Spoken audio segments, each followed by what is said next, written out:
For the first ticks there you have it, 125-point decline, just about defending that 21k mark, and actually we've given up as soon as I said that. So sub the 21k level, I mean, think of it, yesterday we were rejoicing the level of 21,500 plus on the index, and from there it's been quite a steep fall. That index alone has seen 0.6% lower is where we're currently at. Similar is the price action for the Sensex, and my sense is it's going to be worse for the broader markets because that's where the concentration of profits are. 1426 on the NSE declines with a count of just a meager 320 to the advances. So yes, the broader markets have taken it harder as we speak right now. There's been no formal extension, but talks now continue with Sony, so look out for what that stock does, actually holding up. Mazgaon, which has seen or rather signed a defense ministry order, 1,615 crore rupees has been the quantum. Motilal Oswal Financial seems like they're looking to list their housing business. That's what reports are indicating. ICICI Bank, wherein the RBI has approved Sandeep Batra's reappointment as ED. These are a couple of stocks which are in focus. And then, of course, DLF as well, which is expecting to launch the first 500 units of their Project Arbor. These are a few dots of green, but I also want to revisit what ICICI Bank, Reliance, HDFC Bank are up to in trade, considering they were the ones which contributed maximum to the Nifty fall. Not HDFC Bank, but yes, Reliance, ICICI Bank and L&T for sure. You are seeing HDFC Bank still resilient, still flat, not seeing a green. L&T, of course, is down. ICICI Bank as well is down. And Reliance is the one which is actually seeing an uptick. So let's see if Reliance can really pull it through for the Nifty. For now, it seems that that's the one contributing to the Nifty, latching on to that 21k mark. ONGC, that was the big winner yesterday. So let's see what that stock is up to right now. About 1.5% uptick is what it closed the day with yesterday. Today, too, that buoyancy continues. So I think it's really ONGC and Reliance on one hand and the rest of the market on other. What about the metal names? They as well came cracking hard yesterday, as did IT. Some of those high beta Adani names as well, Adani Ports, Adani Enterprises, etc. They were beating, and I think that trend as well pretty much continues. 12% equity block deal on Ami Organics. That's quite sizable. We'll try and dig in more details on this one. But Kunal, any first trades you're punching in? Yeah, as I mentioned, I think large cap still looks attractive, so I would go with Reliance Industries as the first trade. And my sense is that if even the stock drops down a bit more from the 2,500 mark, I think that could be a very good zone to go for a contra buy. Well, not a drop, still resilient, actually holding up quite nicely for Reliance. Naresh, what about your first trades? So continue like SBI on dips to 630 odd levels, a retest of the breakout, so it looks promising at current levels. So those were the first trades, but of course, let's listen in to Ramesh Damani as to what the outlook is for 2024, because 2023 has been about beating the odds. But what about 2024? Let's cut across to that riveting conversation.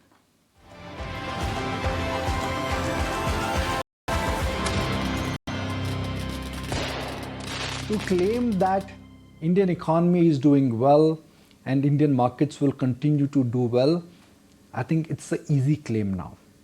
But 20 years ago, to identify the potential that India and Indian markets could reach where they are was a rarity. And my guest on the show is one of those rare breeds who 20 years ago had identified that. Actually, more than 25 years ago, I had identified that. He's an original thinker.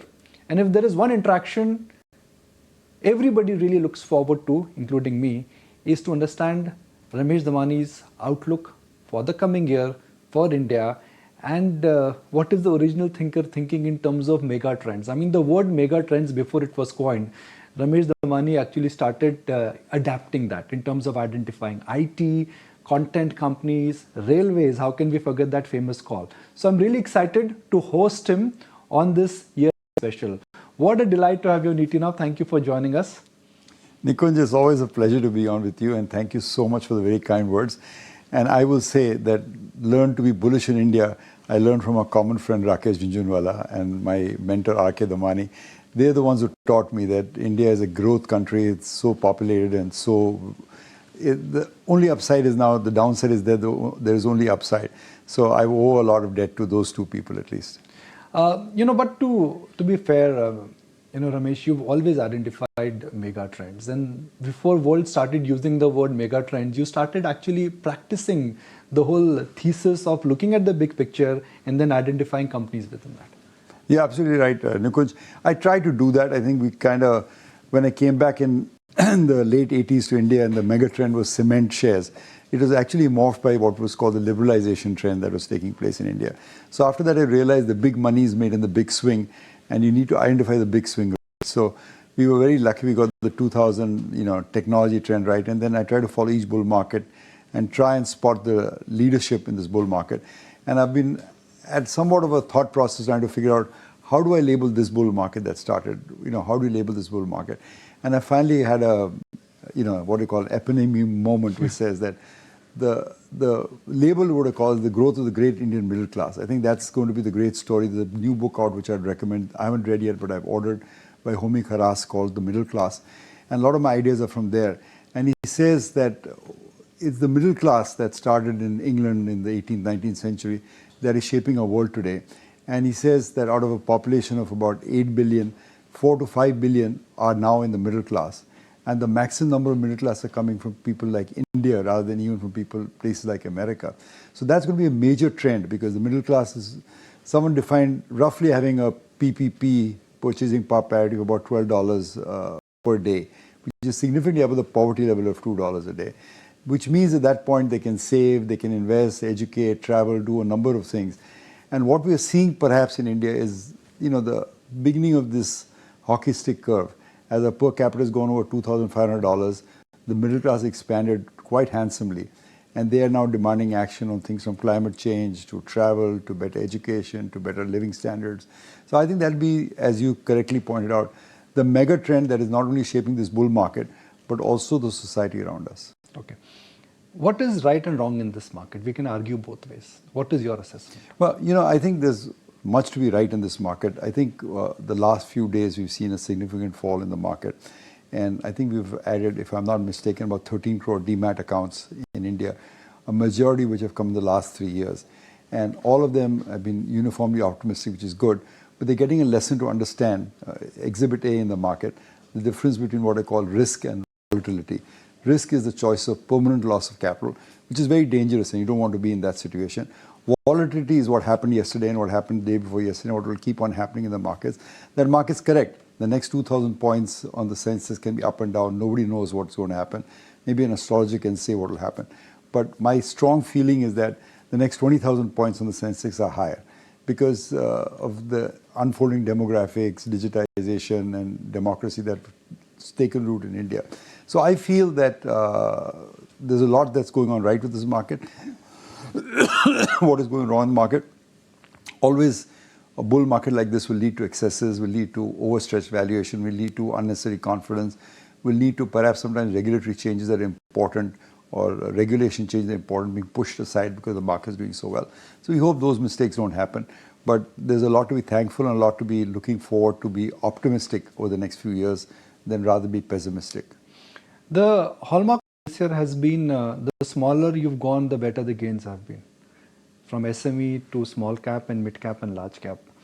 Do you think you need to be careful and watchful in the SME and the small cap space now? Well, the way I look at it is that what was unpopular, what was unloved, what was unacknowledged has done well, which makes classic sense for a new bull market. You want new leadership, and so it has to come from extreme unpopularity. We've always known that, and that always happens. Is there a bubble sort of happening in the SME segment or in the option segment? Probably. I would be very careful in that segment. The kind of volumes that take place in the option is beyond my understanding. The kind of froth we see sometimes in the SME market is beyond that. But broadly, a well-managed company, whether it's a small cap or large cap, is still a good investment opportunity, and I would remain invested in them. I would be very careful of the bubble territories, things in, say, the SME or in the option market. But otherwise, I think I'm pretty much okay with the market. How are you approaching this market? Fully invested? Yeah, I'm fully invested. I barely have any cash, which is rare for me. Typically, I go in with 5-10% cash into a bull market. But I think as I've aged and matured, I've been more confident of putting all the money on the table and let the risk come where it will. I feel there's good reason for optimism, and I feel that One of the sectors that I called this time was, of course, the public sector stocks, Nikunj, and they've had a brilliant run out there. And I think we need to give credit to the Modi government. The public sector was one of the dregs on the Indian economy. We all were talked about privatizing this economy. But they've turned this around. If you look at Meet the People in Japan, they're really on top of the game. For the first time, they're doing an OFS, and the prices go sharply higher after the OFS, so the fall is very temporary in those prices. And I think the debate that at least we used to have that they should be privatized or value will not be unlocked has now receded. I think we are fine if these companies are so well managed. And I think one thing very important that people missed in the stock market was that A, the government would use these public sector units as the blunt edge for capital expansion, and B, that they were telling them that you have to pay 30% out as dividends. So you go back 2-3 years, you're getting these companies on today's earnings and be 7-8% yield, which is extraordinary bonanza for investors who got in early. So, I think it's been a good place, and I'm very clear, including after what the Prime Minister said in Parliament. I mean, I'm sure you noticed that. They basically, the Prime Minister of India going on the floor, the well of Parliament and saying a bullish case of public sector stocks. When did that happen? It's never happened. So we were ecstatic when the Prime Minister did that. I think it was in mid-August sometime. Yes. So I think my personal feeling is that the leadership, as they keep telling, is very much intact with the public sector stocks. They probably have a largest way to go still, because typically if you see in the bull market leadership, the stocks go up 10x, 20x after some point. So I would remain invested in good quality businesses. I mean, the market cap of PSUs, we were looking at the data yesterday. From 2021, January 2021, the aggregate market cap for PSUs, including LIC and some new IPOs, is up 3x. That's the aggregate market cap. I know, it's been phenomenal, right? And plus you got so much dividend out of it. I mean, you were getting these stocks basically at 4 or 5% yield. Yeah. And with the certainty of an order book, it's not that the order books were speculative. We knew the order books for the next 5 years. So, it was, I think there was a whole debate which was, I think, wrongly conceived in the stock market last year, was that you buy quality at any price, and of course that's a misleading. You can't buy quality at any price. You cannot, there's a price that you pay will reduce your investment returns without doubt. And I think the people who stuck to finding value investing and trying to find value irrespective of the PSU, small cap, large caps, it didn't matter. I think did well. So if you look at some of the exchanges, the major exchanges remained stable, but the unloved exchanges went up. The FMCG and the private banks didn't do well. The PSU banks did so well. So the market, took note of the cheapness of those particular sectors and rewarded those who bet on that sector very handsomely. And I've been lucky in that. Within that, you identified railways. You've gone on record and you've said that you bought into the railway PSU basket, less of defense and more of railways. Not true. Actually, my first bet was on defense and then second was on railways. Okay. So but you bought both? I bought both, and I bought both with a lot of, I wouldn't say with the conviction I have now, but I just felt that they were too cheap. And I bought in fact, all the defense companies. I think some of them are extraordinary businesses and they continue to do well. And what's happened, Nikunj, is that we've gone from importing a lot of the stuff to making the stuff ourselves. And now we're exporting it. Look at the number of orders that, say, a company like Bharat Dynamics is getting or Hindustan Aeronautics is getting. It's extraordinary, the shift that has taken place. So I think if you ask me within the PSU sector, where is the leadership? I would say it's in the defense. And you think that one should look at these stocks barring the volatility which could happen 10, 15, 20%, nobody knows. But as a leadership sector, you think PSUs as a bracket and within the defense and railways could be subparts? I think so. And I mean, just to point out, there's a lot of poo-pahing about the PSUs over many years. And I just, wish your people who come on the show and, speak poorly of them would study, say, a company like Bharat Electronics, which I own and I'm not recommending in any way or form, other than educating the public about it. I mean, we bought the stock maybe in the early 2000 at, 300 crores market cap. It's 1,30,000 crores right now. The dividends itself are compounded at some 18-20%, something silly. So they've delivered some superior returns and they never diluted the equity. That is the most important thing I find. They've never diluted the equity in the 30 years they've been listed. They've never diluted the equity. Which Indian companies can you say haven't done that? Even Infosys diluted the equity multiple times. So extraordinary business done extraordinarily well. So I think some of the criticism has been misplaced. I think people who criticize them lumped them all together without trying to do what a stock picker should do or good value investors do, is judge each individual company on its merit. I think paying the price for that. Why do you think these swings happen? I mean, if the market cap was so cheap, if it was a defense, government-backed business, dividend yield was so strong, the same thing happened to, let's say, PFC, REC. Why do markets ignore them? You know, it's a case of throwing the baby out with the bathwater.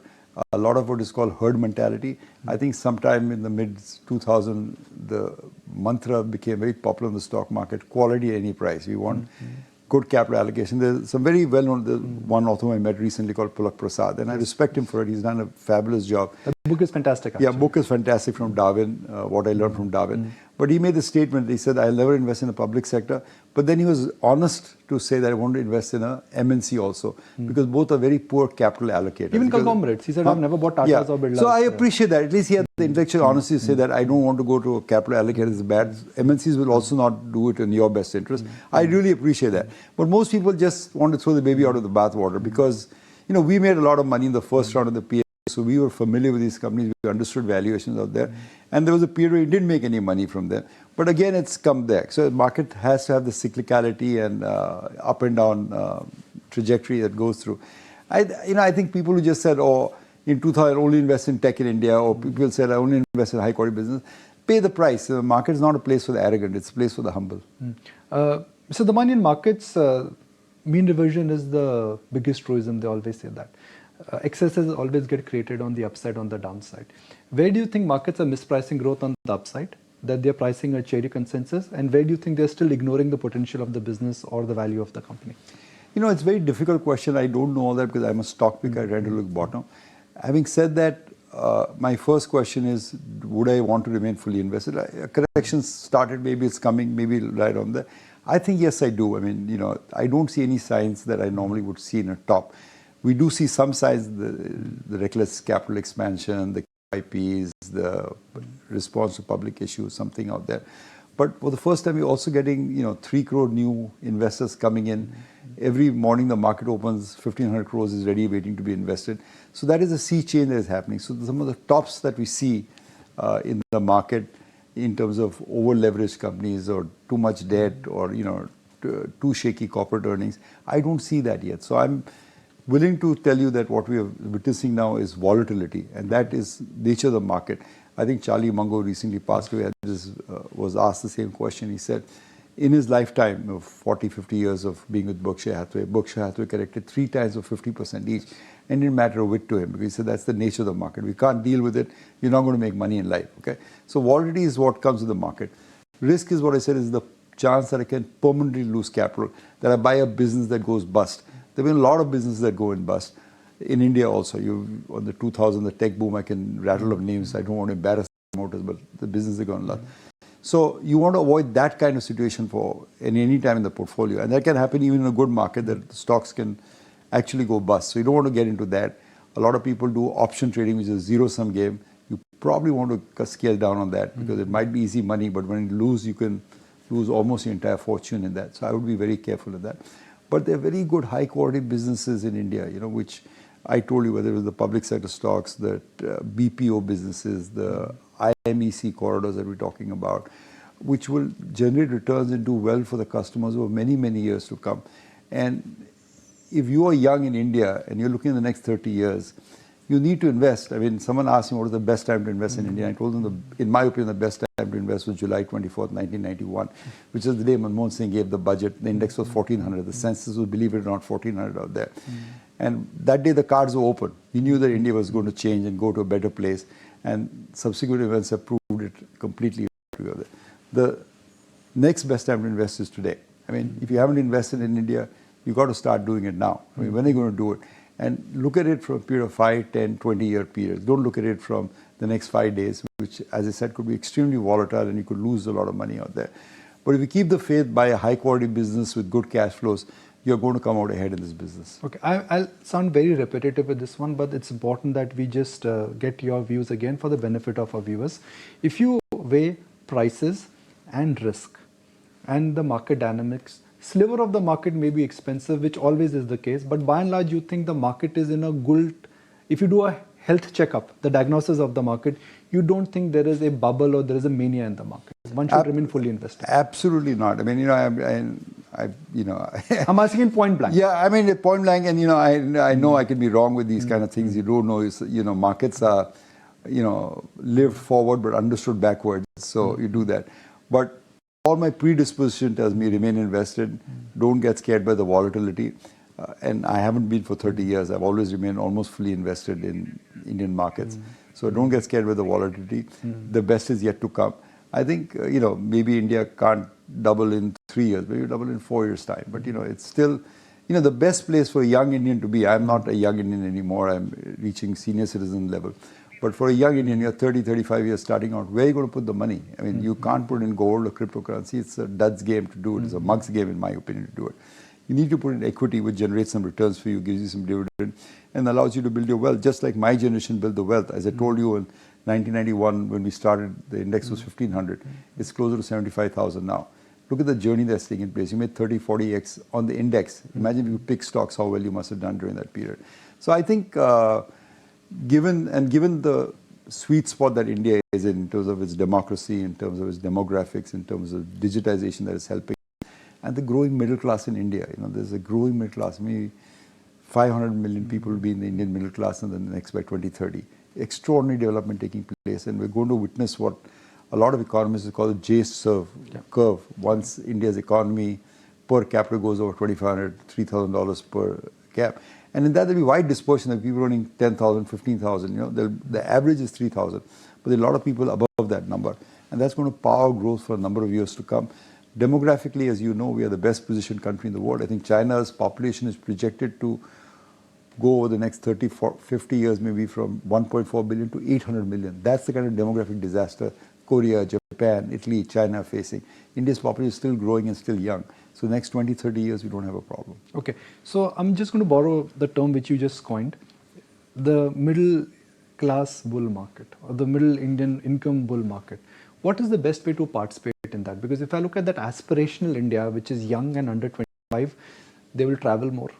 They will consume better products. The value curve will move towards premiumization. So should one really build an aspirational portfolio of what Indian middle class will consume and just sit on it for next 5-7 years? Well, again, it's always a reference to a price. I think someone pointed out that one of the best consumer companies in India, Lever, hasn't given a return for 2 years or 3 years. It's probably given you, flattish returns for 3-4 years. Before that, it went up 10x. So, it depends on the price. The price is, I pay a lot of importance to the price, Nikunj, because, to me, it's, if you ask me what I think about a company, the first question I'll always ask is what is the market cap of the company? Because I want to evaluate how the market is valuing that business, So I would pay a lot of attention to the price, but these are sweet spots that you need to be invested in, depending on, again, the availability of price or whatever. Like I have kept Lever, for example, in my portfolio for over 25 years. I mean, though it hasn't performed for 3 years, it doesn't bother me a bit. Because I know that the compounding over 25 years will be okay. It may not be over 3 years or so. I want to keep participating in those kind of businesses. So I'm happy to do that. But we move our assets around in other stocks in the meantime, sometimes in the public sector, sometimes in the KPO business, sometimes in the China Plus One strategy, sometimes in the IMECC, because where we find value. So in a portfolio construct, you obviously want, as you say, those India names that you feel that you want to own for the next 10, 20 years, but may not give you returns for the next 1 or 2. But you also want to own the stars of tomorrow, which you feel the businesses that will do well. So I think if trade goes well, this businesses that support the IMEC corridor will do very well. When you say China Plus One, there are again zillions of ways in which you can play. Literally zillions of ways now.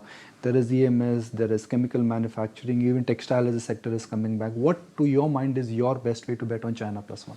We found 2 companies. I mean, as you say, there are many ways to skin the cat. So I'm not saying I know all the ways to skin the cat.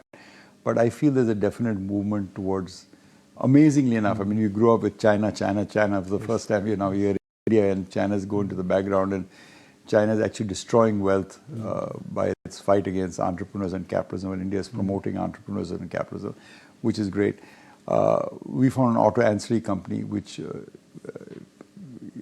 Gujarat, which is on the edge of globalization. I mean, the kind of cash flow the company's been able to generate, and also the global opportunity, because people want a manufacturing base in India.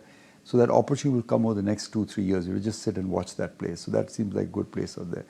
There's a small engineering company we found in Indore, of all places, which seems to be, again, benefiting from climate change, benefiting from, nearshoring to India. So, I mean, there are lots of ways you can probably find a place. But as you correctly pointed out earlier, that this is a theme that you want to latch on to. It could be in drugs, it could be in chemicals, it could be in engineering, it could be in services, I'm not sure. But you want to see things that oh, the global market will move from China to India. I think that's inevitable because they cannot trust one supplier which is a communist and in an adversarial position anymore. So you want to move it to India. But having said that, India's tech service, so BPO, will continue to outperform dramatically because the cost of real estate is so cheap in India. Labor is so cheap. You cannot find labor in America at even $15, $20 an hour. So you're getting cheap out here. So the BPO space in particular will probably do very well.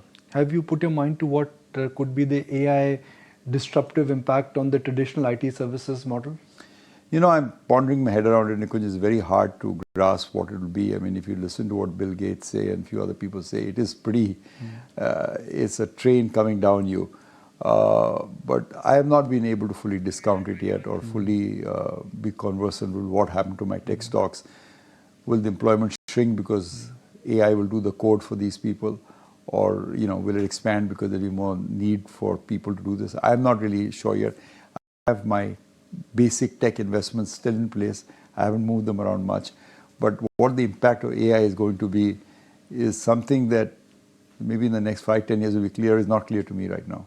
You know, purists would always say that we would buy pure IT. 2000 top 4 IT companies were TCS, Infosys, Wipro, HCL Tech. 2023, they're still the top 4 companies. But where you like to fish, you like to typically fish in the $1 billion to $2 billion pond, and you've been shopping there. So within those niche IT companies, whether it is product or whether it is SaaS, where are you shopping? Well, I got a few of them wrong, to be honest with you. There was one product company in cybersecurity that we were very bullish upon. That didn't work out. I mean, to be honest, that you know, we bought at the top, sold at the bottom. Now it's come back all the way. But, you know, we got out of it at a loss. So, you know, to be honest and perfectly candid, it's a tough business, as I've told you, it's very humbling. And I think since 2000, I was very enamored to find a product-based company out of India, you know, and that was in cybersecurity was all the more helpful to me. But he just scaled up the business and he could not address the global market. So, you know, it didn't work out. So, you know, it remains a very humbling place. I mean, I'm not by any means saying that. And I think thankfully after 2000, even I broadened my search out to include a few other companies in the consumer sector, like we got McDowell's or whatever else, and now in the public sector units. So I think it helps to keep an open mind and look for value and not say that I'm only going to find value in tech. And that is what Charlie Munger used to say, that if you are, you know, like a man with a hammer, he's going to think everything is a nail. I don't want to do that. I want to, you know, 60 years plus in life have taught me to be flexible and to think of values in different ways.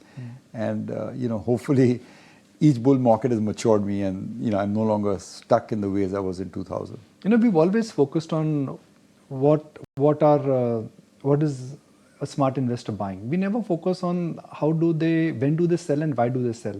So the decision of buying can be templated with a model, it could be templated with a theorem, it could be templated with varieties of thought process that you have. But the decision to sell, I think, is the difficult one.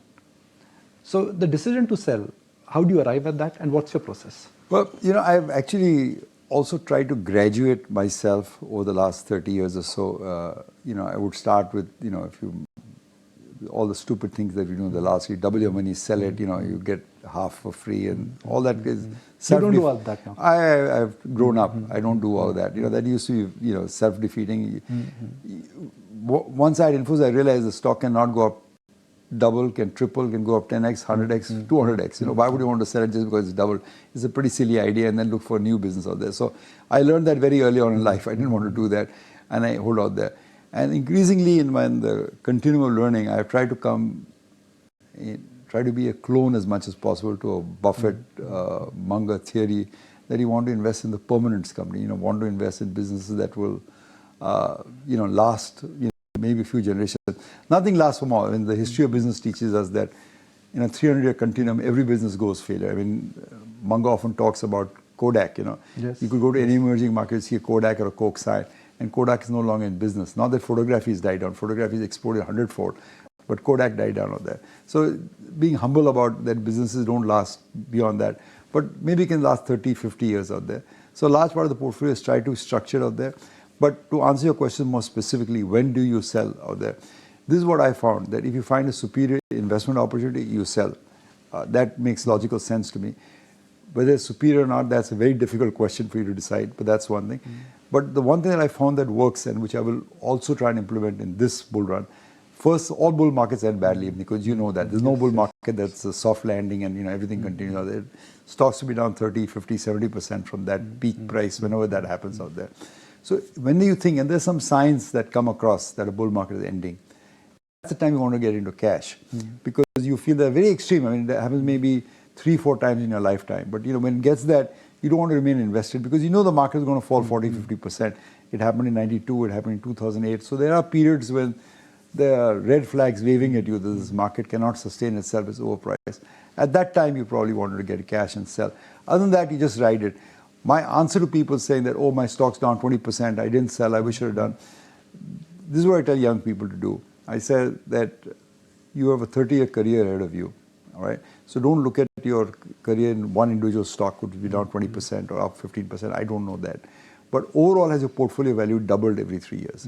If it has doubled every 3 years, you're doing a good job. It's an aggregate. So it'll be stocks that you didn't sell the peak are down 20%, or some stocks that are still climbing up, you know.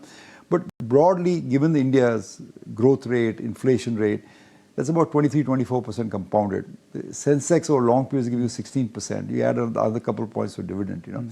You're not crossing that big a hurdle to get to 23-24%. But if you manage to double your money every 3 years, you're doing the right thing. Don't worry. Whatever strategy you're doing is good. The idea that you can get the tops of a stock or bottoms is, as well said, for fools and liars. It doesn't really happen. And good businesses take time. You know, sometimes they go through 2-3 periods of consolidation before they move the next leg up. And you just have to learn to deal with it. That is what market has taught us, that, you know, when you buy something, you're not buying a stock or a squiggly movement on a chart or a price, but you're buying a part of a business, and you need to keep that business until the fundamentals of the business have changed. Are there any stocks you've been holding on for more than 25 years in your portfolio? Quite a few, Nikunj. I mean, I think Sundaram Finance would be one of them, Lever maybe for 20 years or so. I forget, but, you know, I'm in the happy state that, you know, I let it compound, and I think I have a younger son who's more anxious, is not performing. I try to calm him down. I said, look, this is the test. My portfolio doubling every 3 years. Broadly, if I'm doing the right job, I don't really care what's happening individually within a component stock. And that's what's been happening broadly, because India has given us that kind of opportunity. I'm not saying I've been a great stock picker, but I've been blessed because I've been in the right macro environment. Was that the initial approach also, double your portfolio every 3 years? Whatever you get on top of that is a bonus. Should that be the approach also now for everybody? It definitely should be the approach. Was it my approach at the beginning? No. I came upon it after a long period of thought and looking at how other people behaved and what kind of compounding you can do out there. But it's magical. I mean, if you can double your portfolio every 3 years, over a period of 30 years, your index, your wealth will go up 1000x. You do the math, it's actually amazing. Compound interest is not incorrectly said as the 8th wonder of the world. It's actually one of the more amazing things in life. Human mind thinks linearly, and we don't think in a log scale, and compound works in a log scale. So yes, I would strongly, strongly recommend people do that, because it's a way to financial freedom. If you can do that, you're home. I remember your, you know, one of your comments which has stayed with me, that a bull market can actually course your financial life. It does, life, Nikunj, it's so obvious. It does. It changes the course of your portfolio, the course of the country. It's like an eclipse. It's a miracle of modern finance. And when this bull market started in 2021, or when COVID, you know how badly hit we were and what we were thinking about ourselves and our portfolio out there. And already 2 years, 3 years into this, has completely transformed our outlook, the feeling of a country, the feeling of wealth. Outlook as me as a person has changed. So it is actually one of the more honest statements I made in my life, that no one understands what's happened once a bull market starts and once where it ends. A couple of last follow-up questions. I'll shamelessly extend my appointment with you for another 5-7 minutes. Sure. What has changed between when you started versus now is the pace and speed of communication. You know, the outcry system became demat, and demat trading has moved to mobile phone, and God knows where it is moving now. Because information is freely available and information is widely discussed, how has that changed the cycles, and how has this changed the awareness and psychology of an investor? You know, people say that, but I think, you know, more information is available. That doesn't mean necessarily more information is absorbed. I mean, you know, people just still follow herd mentality. So I think people who have insight or can curate are still to be valued and to thought about. Original thinkers are still to be valued and thought about. You know, people, you know, what is that famous song that people looking without seeing, and people, you know, hearing without listening, whatever. So I think that's still true in the market. You know, the follow-up to that question is that people say that the opportunities were more plentiful 40 years ago than they're today. And I find both to be wrong because, you know, you look at last 10 years in America, the most dissected, discerning market in the world out there. You had companies like NVIDIA, you had companies like Apple, you had, you know, which Apple doubled the money of Buffett bought a few years back. Yeah, 2014, I think. Yeah, About, so many companies discovered, which are 10 baggers, you know, Meta, Facebook, which are well known in the business, still grow up 5x, 10x. So how can you say that the opportunities are less? Opportunities are great. I think one of the beliefs of capitalism is that over the next 10 years, the kind of technology that are shaping our world will provide more opportunities, not less opportunities. So I remain quite optimistic about the future. Has it changed? Yeah, it's probably changed. I have more access to information. Getting a balance sheet was harder in my times, much easier now. It has changed, but that's still insight that is required to pick a great stock and the conviction required to hold a business is still fairly a rare commodity. And I don't think that's going to change. I think we will keep swinging between, you know, fear and, you know, optimism, and people who can take advantage of that will probably do well. yeah, I remember one of our common friends said that in 1980s, if you knew the share capital of a company, you'd done your research. Yeah. That was the level of information which was available. Pretty much, it was that hard. You got a balance sheet. You know, someone gave me the balance sheet of a company and I made 100x money on that just because I happened to get the balance sheet at the right time. Yeah. That's all. It was so hard to get the data that time. You've got a lot of advice which is well appreciated by audience who's between 25 and 35. But there's also an audience, my age, nearing 50, nearing 60, at 60. What would, they don't have 40 years of visibility in their life. What should they do? You know, it's, I mean, I'll start with myself, then I'll try and broaden it out. I'm, you know, on the wrong side of 60s, you know, so I'm closer to 70 than I am to 60 now. So, you know, take that. I'm 99% invested in the Indian stock market. Now, I know equities. Into equities, particularly equity. But how much of your wealth is in equities? Percentage? 100%. I mean, the rest doesn't count. Okay. I mean, it actually is irrelevant to me. The house, the jewelry, whatever we might have. Actually, I never count that. My asset allocation is 90% plus equities. Let me put it this way. It will be closer to 95%. Oh, wow. Believe me. But it's, you know, to me, I know, I understand it. I mean, you know, I can deal with it. Even if it goes down 20%, I can deal with it. So, I'm perhaps a special breed. I don't want to put my thing on other people out there. Because we are creatures of the market, we put all our money in the market. I don't have any FD, any cash, and you know, real estate is only to live with, basically, never to invest. So it's worked out pretty fine for me. It's worked out pretty fine for me. If you're old and not in the market, you know, you need to put in some cash because you're entering the age, and particularly markets fall into swing 30%. What are you going to do? So, you know, I don't know the right advice to do, but I can always tell the right advice for a young person. I'm very clear about that. There's no hemming, hawing, delaying it. Remain fully invested, ride out the tide, ride out the volatility. Risk is a permanent loss of capital. I don't see the situation happening in well-matched companies. It can happen in bad companies. So do that. But if you're 50, 60 years, you need to be a bit more careful. I mean, I'm not the rest example because I am basically from the market, so I understand the risk. Okay. But if you're 55, 60, yes, you need to get into a little bit FDs, you know, take advantage of some high Last rates. but one question, I'll flip it completely.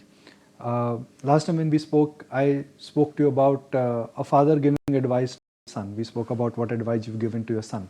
You got two lovely grandchildren, touch wood. Yes, Veer and Anna. I got a shout out to them. You told them that grandpa's coming on TV? No, I haven't, but I make sure I leave my digital trail every time with them. I absolutely, you know, I'm ridiculously happy being a grandfather. Touch wood. But I'm sure as a grandfather, you're also doing what would be called as creating a nest egg for your grandchildren. And that is what could be the grandpapa's gift. How are you creating a next egg for your grandchildren? They've got 50, 60 years ahead of them. Absolutely, and I've realized the value of starting early. I mean, the compounding versus magic started early. And, you know, I'll give you an example and bring it back to my grandchildren. You know, Buffett bought Coke in 1989, 90, I think, and after he bought it, he made 10x money. Then for 15 years, the stock didn't move. It hit $45, and for 15 years, it remained between $30 and $45. For 15 years, the greatest stock picker in the world did not sell Coke. It always boggled my mind that for 15 years, the stock doesn't give you a return, and he didn't sell it. So I tried to investigate why he didn't sell it. And they realized that the dividends that he was getting was, you know, a large percentage of his returns. You know, he was getting, I think, currently he's getting about 60%. He put $1 billion into Coke in 1989, $1 billion, 25% of Berkshire's net worth into credit. And it went up 10x and then didn't appreciate. But he was getting $600 million a year back as dividends Okay, so the cash flow from the investment was always there. So the longevity of that investment is made up by dividends and by capital appreciation. So I'm trying to do the same thing for my young children, grandchildren actually, that are starting early, putting in business that I think will last 10, 20 years out there. So maybe a real estate business, because we're always going to need real estate. Maybe some accessories business, because human beings will always want adornment with themselves. Business that I can see for 10, 20 years, and given my son straight instructions not to be sold. These are to be kept for my grandchildren, you know. So, you know, I think I can't recommend it highly enough. If you're young and you have children who are below 5 or 10 years, or you have grandchildren, as in my case, open a demat account and start investing for them. Your money will get clubbed with them in the capital gains. But try and buy stocks for 10, 20 years. And remember that until you sell it, there's no tax consequences. Yes, so the money can grow unimpeded, compounding over long periods of time. And even if you compound every 5 years, you double your money, or 4 years, you double your money, they'll have a pretty good nest egg by the time they reach 25, 30. How does your day start? How does your day end? Let's talk about it before we end this interview. Well, you know, I think my day starts like a normal day. I mean, I'm in desk by 9:50, 9:30 still. I really enjoy it, even though I'm closer to retirement age. I really still, I'm in love with the job I do. So, you know, I just enjoy being in the office and, you know, looking at stocks and mentoring a lot of young people who come to my office. I have a whole bunch of them coming later today to meet me. So it's always fun out there. In the evening, it's, you know, I used to go to CCI and hang out with my crowd. Increasingly, I'm spending time with my grandchildren because, you know, it's just lovely to see these young children grow up and, you know, the kind of questions they ask you and how they probe you. So I do that. I used to read a lot more, Nikunj. I'm sorry to say I don't read that much anymore because my eyesight has become a bit weaker and I enjoy a bit more of Netflix, I think, than I should. Podcast maybe? Yeah, podcast, Netflix. Next time let's plan one. YouTube. Absolutely, Nikunj. So, you know, a bit more of this thing, though. There still burns a regret within me that, you know, we've been so inspired, Nikunj, I think, as you have covering Indian market for 30 years, and I have been a participant of the stories of Rakesh Jhunjhunwala, Ramesh Bhai, Rakesh, R.K. Damani, and all that they've accomplished in their life. And while theoretically you've done okay for yourself, you realize that you must measure yourself against the best in the business, you know. And the best in the business, I realize, have a long way to go. And, you know, they really, truly serve to inspire me, even today, to try and do my best. So the best Ramesh Damani is yet to come. I hope so, though I'm entering what they call the, if not the winter of my life, at least the fall of my life. So we'll see where I go. Nothing, I'm very happy. I led a great life. I have 2 ridiculously happy grandchildren. So I'm very thrilled with the way life's turned out. But I think, like most people realize, that could we have done better? We probably could have done better. Well, Buffett's made 90% of his wealth, or 96% of his wealth after he turned 60. So Keeps me up. Absolutely. If I get that, I'll be very happy. I appreciate it. I'm so nice of you to join us, and best wishes for our lovely year ahead. Always nice to be on with you, Nikunj. Happy New Year to you, and Happy New Year to all your team at ET and all your investors. Thank you very much. With that, back to the studio.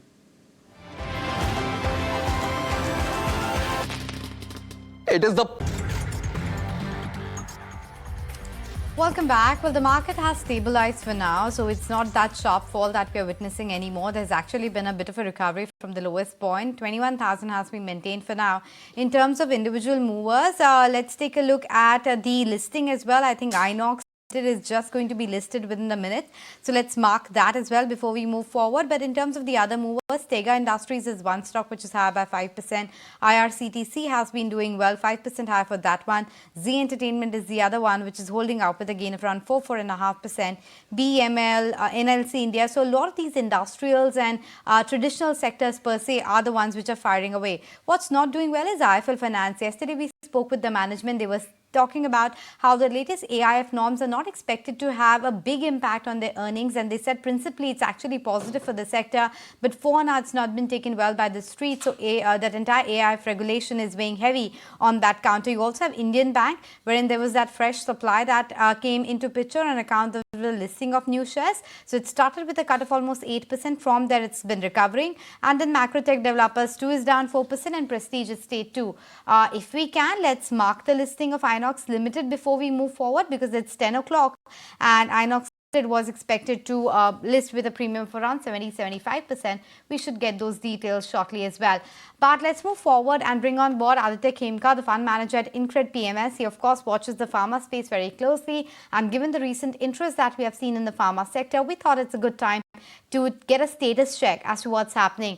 Aditya, hi, good to be speaking with you. We understand with the latest, analyst estimates coming in that the drug shortage situation in US is actually abating. What's been your reading of the situation on the ground, and what does it mean for the Indian pharma players back home? So yeah, I mean, the drug shortage situation in the US has been temporary, and we had expected it to be temporary. I think US FDA now has been far more diligent and proactive when it comes to acting on drug shortages than it has been in the past. And that basically means that the price escalations in drugs which have seen shortages would be short-lived. And we as a house have had a view that the US market is not really the best market for pharma companies to be investing in because profitability, revenue growth all seem to be very sporadic and not really structural.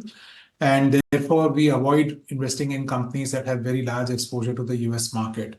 So yeah, that view remains. Drug shortages are coming down, and FDA has been more proactive than ever we have seen in the past. Okay, point taken. But within pharma itself, it's become a lot varied, right? There's one diagnostic space, where there's one hospital space, CDMO, etc. And of course, then the companies with a lot of, export exposure as well. Within all of these 4-5, subsectors, which is the one you think is best placed from a stock return point of view? So from a stock return standpoint, I think the best placed subsector today is diagnostics. We feel that post-COVID, the investing population misread the decline in diagnostic revenues. Diagnostic revenues post-COVID declined because COVID-related tests and COVID-related diagnosis revenues just stopped. And the base business had begun to recover, but it was recovering slowly. Therefore, the stocks took a beating in terms of multiples, in terms of the earnings de-rating that we saw. And today, the stocks seem to have bottomed out because the normal business is growing now double digits. Even the entrance of new players like Tata 1mg, NetMeds, the investing public was very skeptical of how much disruption that discount that these online platforms are offering would create. But over the past 6 months, we have seen these online discounted platforms increase prices to the extent that they are now close to the prices of the incumbent players. And there has been actually no material disruption in the incumbents' revenue or volume or ASPs in terms of average selling prices. So yeah, I think diagnostics seems to be a place where price competition, etc., have been concerns which are unwarranted. And we have actually seen diagnostic players take price increases that will play out hopefully in the next 2 years. I also want to talk about what's going on within specifically the hospital sector as well, because a lot of capex as well is coming on board. Yet at the same time, it's a very monopolistic sector with a very few players in there. How do you see this space evolving, say, in the next 2 to 5 years? So hospitals is a wonderful business. In fact, I don't think many people in the investing street understand that barring FMCG is the only other sector that I am aware of that has negative working capital is hospitals. So a negative working capital indicates that when your profits grow by 100 rupees, your cash flow grows by 120 rupees or 110 rupees. And that's a fantastic business to be in as an investor. For the past 2 years, we've been extremely bullish on hospitals. We have taken very aggressive bets, and that has played out well for us. However, now we feel that most hospital stocks have rallied a bit too much and ahead of themselves in terms of valuations. So we are taking a more cautious approach to investing in hospitals today. But the business model and the ability to grow over the next 3 to 5 years is definitely there. We are just trying to be more smart in terms of what valuations we enter into such a space. And therefore, I think hospitals is something to keep on your watch list. And any material correction into hospital stocks could be bought into. Right. Also wanted to understand, the commentary from the API majors that one is seeing right now, right? still not giving much of a confidence. At least that is what the street understanding is. In a sense, they're still getting impacted because of high cost inventory, demand momentum, not that strong. Do you believe the worst is over for these companies, or we're still in that lean patch? So look, the API CDMO business is a very heterogeneous business. No two companies are alike, so we can't really make statements basis the industry. It's a product-specific industry where if a company's product portfolio is doing well, the company will do very well. At the same time, another company whose product portfolio is not doing well will not do well. So, we choose to bet on those companies within the API CDMO industry where the innovator-related revenues are higher and the generic-related revenues are lower. Because innovators as customers have more secular demand and they have more profitable demand. And they don't really care about pricing as much as they do about quality and supply. Whereas generics are more sticky on pricing and less, friendly with their vendors. So, the kind of API stocks that we like to own and we are currently bullish on are API companies that have more innovator-related revenue and less generic revenue. Having said that, from a broadly API sector standpoint, I think what is extremely positive right now is that the fact that China is producing raw materials at full pace and the pricing of raw materials is coming off. Now, when the pricing of raw material comes off, all API players make better margins because their contracts with their customers are slightly more sticky in terms of their pricing to their end customer. And if the raw material cost comes down, that sort of helps them to make better margins. The converse was true for the last 2 years where their pricing was fixed with their customers and the raw material prices were going up because China wasn't really producing enough raw materials. So, and the China plus one factor in API is definitely something that is happening. As many conversations as we have had with the industry, each and every player has alluded to the fact that they are getting more and more demand from customers who were earlier buying from China. And that seems to be definitely playing out. So I'm extremely bullish on this industry, but you have to be selective on what you buy. Because if you end up buying some companies with a product portfolio which is extremely commoditized and heavily competed by China, then you end up, may not be making much money. We have to be very selective. Let's get stock specific. Aditya, tell us which are your holdings of the stocks that you like. So in our Incred Healthcare PMS portfolio, we hold about 16, 17 stocks. The top 5 names that we hold are RPG Life Sciences, Thyrocare, Krishna Diagnostics, Healthcare Global, and Indoco Remedies. I mean, these are kind of the top 5 stocks that we hold. You have these mid-cap, small-cap names and not the Ciplas and Sun Pharmas of the world, or even Aurobindo Pharma for that matter. In fact, Aditya, if I can ask you specifically on Aurobindo Pharma, there seems to be a lot of interest which is coming back in the stock. What would be your view, if at all? So we don't own Aurobindo Pharma. We don't have a significant view on the name. The only thing is that I can share with you is that Aurobindo's primary bread and butter is the US generic business, whereas the shortages are coming down, the pricing environment is difficult, the US FDA is being extremely proactive in terms of inspections and trying to ensure that there are no shortages in the US market. So these things basically keep us at bay from owning any of the larger names that you suggested, because all of those larger names have a material exposure to the US generic business. And that's a business which we have seen historically cyclical, low return on equity business, low margins, and very lumpy in terms of certain quarters turn out to be really good, certain quarters turn out to be really bad, which basically leads to a lot of volatility in stock prices. And if you look at the risk-adjusted returns of stocks like these larger companies, it doesn't justify an investment. That's a fair point to make. Aditya, on that note, we let you go. Appreciate you joining us and talking to us about what's happening in the pharma space and what looks attractive at this point of time. But for now, taking a breather on the show, don't go anywhere.